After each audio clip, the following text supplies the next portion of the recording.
Assalamualaikum warahmatullahi wabarakatuh.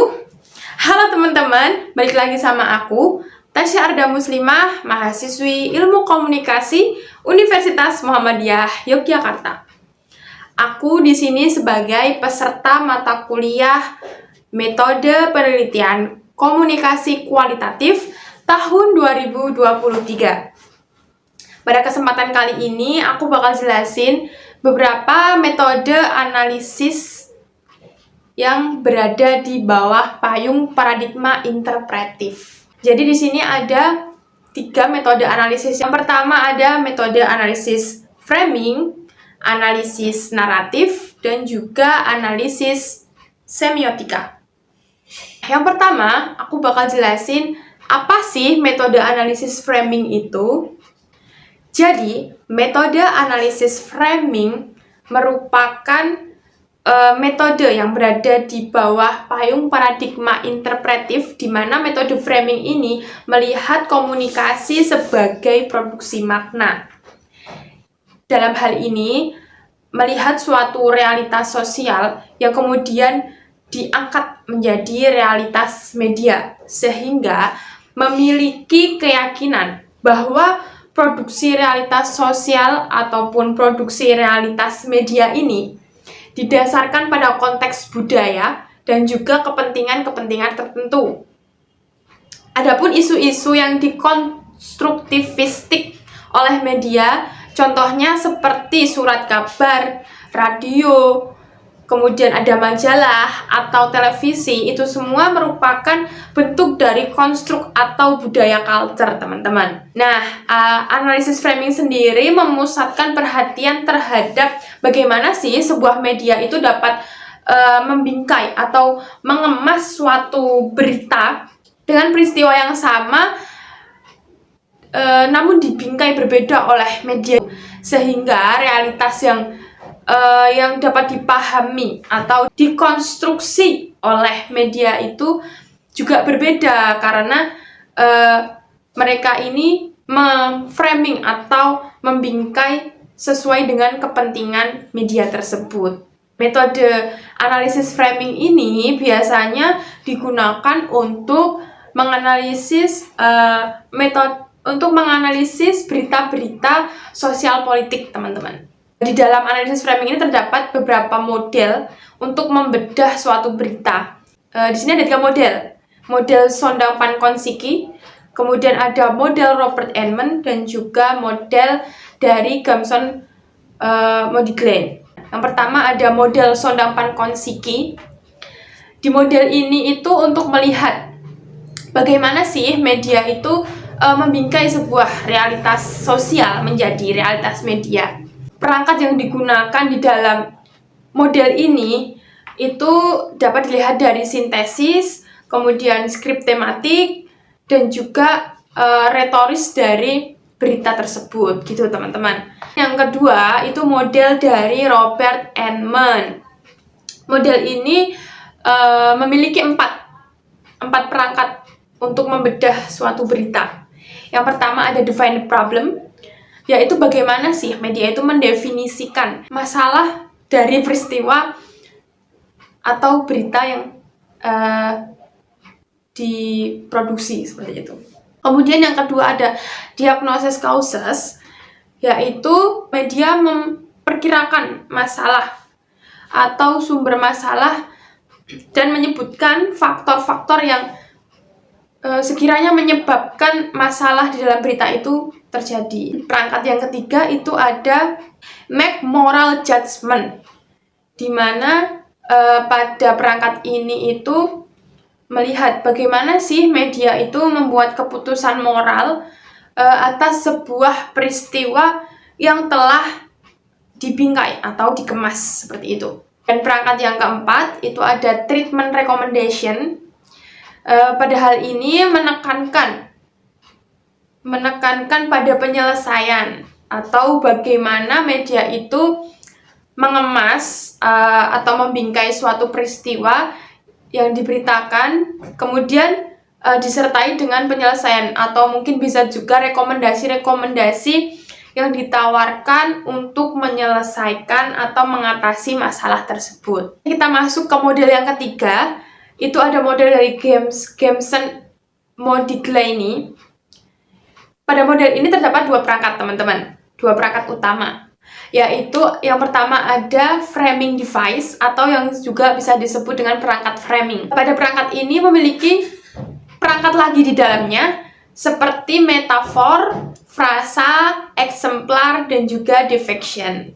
Kemudian untuk perangkat utama yang kedua, di sini ada reasoning framing atau biasa disebut juga perangkat penalaran. Di dalam perangkat ini terdapat beberapa perangkat lagi di dalamnya seperti metafor, frasa, eksemplar, defection, dan juga visual image. Setelah kita melihat, mendengarkan, setelah saya menjelaskan tiga model tadi, bahwa saat media itu memberitakan atau membingkai dengan isu-isu tertentu, maka mereka juga menggunakan kerangka tertentu atau faktor-faktor tertentu. Adapun faktor-faktor yang dapat mempengaruhi dalam pemberitaan antara lain faktor ideologi, faktor kepemilikan media, atau juga faktor ekonomi, teman-teman. Seperti itu. Kita akan memasuki metode analisis yang kedua, yaitu metode analisis naratif. Apa sih metode analisis naratif itu?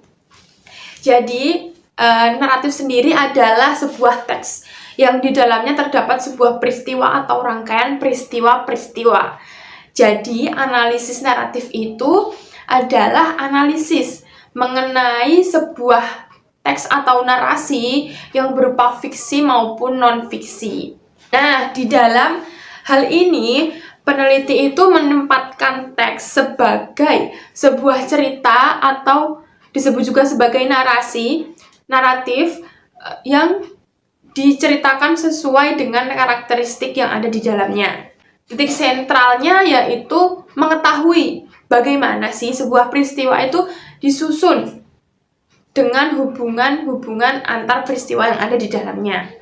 Kenapa analisis naratif ini masuk ke dalam paradigma interpretif? Karena terdapat proses representasi di dalamnya ketika membangun sebuah narasi dari sebuah peristiwa atau dari rangkaian-rangkaian peristiwa yang ada. Representasi dari satu atau lebih peristiwa yang nyata, fiktif, yang kemudian dikomunikasikan oleh satu, dua, atau mungkin beberapa narator. Di dalam metode analisis naratif ini, itu juga memiliki beberapa manfaat di dalamnya. Yang pertama, dapat membantu memahami bagaimana pengetahuan, makna, dan juga nilai itu diproduksi, kemudian disebarkan pada masyarakat luas. Yang kedua yaitu memungkinkan kita sebagai peneliti itu dapat menyelidiki hal-hal yang tersembunyi dari suatu teks media yang kita analisis, seperti itu. Dapat juga merefleksikan kontinuitas dan perubahan komunikasi yang terjadi di dalamnya. Dan manfaat yang selanjutnya yaitu dapat memahami bagaimana dunia sosial politik itu diceritakan dalam pandangan tertentu yang dapat membantu kita mengetahui bagaimana kekuatan-kekuatan sosial politik yang ada pada masyarakat. Selanjutnya, terdapat juga model-model di dalam analisis naratif ini. Nah, yang pertama kita kupas dari model struktur naratifnya dari Sitan Todorov ya, teman-teman. Jadi yang pertama, Sitan Todorov ini terdapat beberapa elemen di dalamnya. Model struktur yang dikemukakan oleh Sitan Todorov ini, yang pertama itu mengatakan bahwa naratif itu terdiri dari story dan juga plot, yang dimana story dan plot ini saling mendukung adanya alur atau jalannya cerita di dalam teks tersebut. Struktur naratif yang disampaikan Sitan Todorov juga ada yang pertama awal, tengah, akhir. Kemudian ada juga tesis, antitesis, sintesis, di mana tesis itu yaitu peristiwa yang sudah ada masalah di dalamnya. Kemudian antitesis itu konflik, dan sintesis itu adalah penyelesaian dari masalah tersebut. Kemudian struktur yang selanjutnya itu ada situasi, masalah, resolution. Dan yang terakhir itu ada struktur yang pertama itu bagian awal itu ada equilibrium. Kemudian di bagian tengah itu ada yang disebut dengan gangguan atau bisa juga konflik. Dan di bagian akhir itu ada equilibrium juga. Tergantung dari film atau cerita yang muncul, seperti itu. Kemudian kita masuk ke model struktur naratif yang kedua, yaitu dari Vladimir Prop, yaitu beliau melihat bahwa ada beberapa unsur naratif, terutama di unsur naratif film. Yang pertama ada function, di mana fungsi kejadian-kejadian yang ditunjukkan di dalam film itu. Yang kedua itu ada consequence, di mana akibat yang terjadi dari kejadian tersebut, dari kejadian-kejadian yang dipertunjukkan di dalam film di bagian function tadi. Jadi apa sih akibatnya, konsekuensinya kalau terjadi masalah seperti ini, seperti itu. Nah, dalam naratif ini tidak hanya menampilkan peristiwa, namun juga ada karakter-karakter di dalam film tersebut. Nah, Vladimir Prop ini menyusun elemen-elemen karakter untuk menganalisis naratif tersebut. Di sini ada villain, di mana villain ini adalah penjahat atau musuh yang berada di dalam film tersebut. Yang kedua ada the donor, di mana ini adalah yang memberi objek seperti informasi, senjata, nasihat, dan lain sebagainya. Kemudian ada the helper, yaitu penolong yang datang untuk pahlawan. Dan selanjutnya ada princess, di mana princess ini adalah merupakan perempuan cantik yang menjadi teman dari pahlawan. Kemudian ada the dispatcher, yaitu mereka yang mengirimkan pahlawan untuk berperang menjadi penyelamat, seperti itu. Kemudian ada the hero, yaitu pahlawan, dan juga ada the false hero. Dia ini tampak seperti pahlawan, namun kenyataannya bukan, seperti itu. Selanjutnya ada model naratif abstrak, di mana untuk menganalisis film ini biasanya menggunakan model ini pada film genre science ataupun film horor dengan cara menganalisis story dan plot. Nah, struktur yang dibangun oleh model ini itu yang pertama ada the quest, yaitu misi pencarian atau pengejaran. Yang kedua ada redemption, penyelamatan atau pembebasan. Yang ketiga ada journey to another world, di mana ini yaitu adalah kematian atau kehidupan baru, reinkarnasi, dan lain sebagainya. Kemudian ada the beast transformed by the love, biasanya film-film si cantik dan si buruk rupa, seperti itu. Kemudian ada the solving of riddles, yaitu memecahkan teka-teki atau misteri di dalamnya. Kemudian ada the stranger savior, di mana ini adalah film yang menganut ada penolong atau penyelamat untuk menyelamatkan mungkin menyelamatkan si tokoh utamanya itu. Terakhir ada the rise and fall atau semacam balas dendam, seperti itu. Kemudian selanjutnya ada model naratif semiotik dari Levi-Strauss, di mana model ini membahas tentang bagaimana struktur bahasa itu dibentuk dengan unsur sosial, ekonomi, politik, dan juga budaya di dalam film. pada model ini terkenal dengan oposisi biner. Apa sih oposisi biner itu? Jadi oposisi biner itu merupakan bagian yang tidak dapat terpisahkan dari setiap narasi, karena dapat mempermudah halayak untuk memahami alur cerita film tersebut. Kemudian model yang terakhir yaitu ada semiotic square atau yang disebut dengan segi empat semiotika yang dikemukakan oleh Algirdas Greimas. Nah, model ini itu dikembangkan oleh Algirdas untuk melengkapi oposisi biner yang sudah dikatakan oleh Levi-Strauss sebelumnya. Jadi, dikarenakan kompleksitas dari sebuah realitas itu tidak bisa hanya dijelaskan dengan oposisi biner saja. Nah, model relasi yang dikembangkan oleh Algirdas Greimas ini yaitu relasi oposisi, relasi kontradiksi, dan juga relasi implikasi. Nah, selanjutnya teman-teman, kita bakal masuk ke metode analisis yang ketiga, yaitu metode analisis semiotika.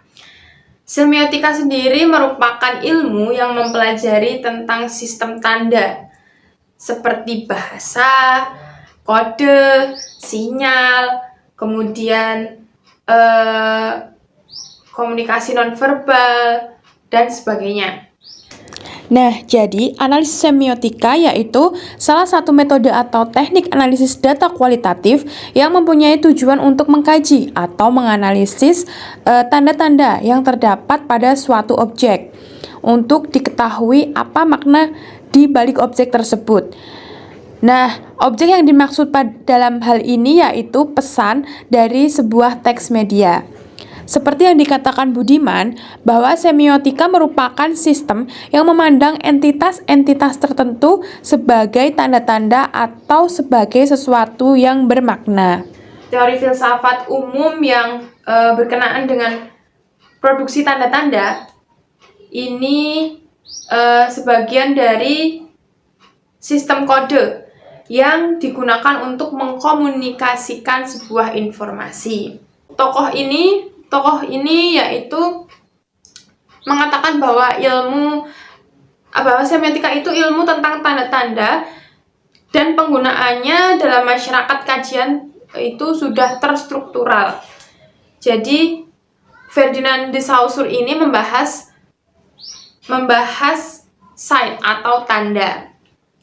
Adapun 5 makna tanda yang disampaikan oleh Ferdinand Saussure, yang pertama yaitu segala sesuatu yang bermakna. Yang kedua yaitu hubungan antar konkret dan abstrak.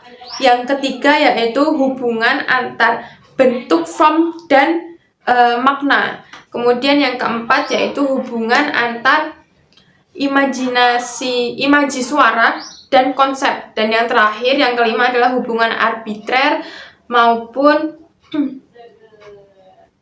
metified, seperti itu.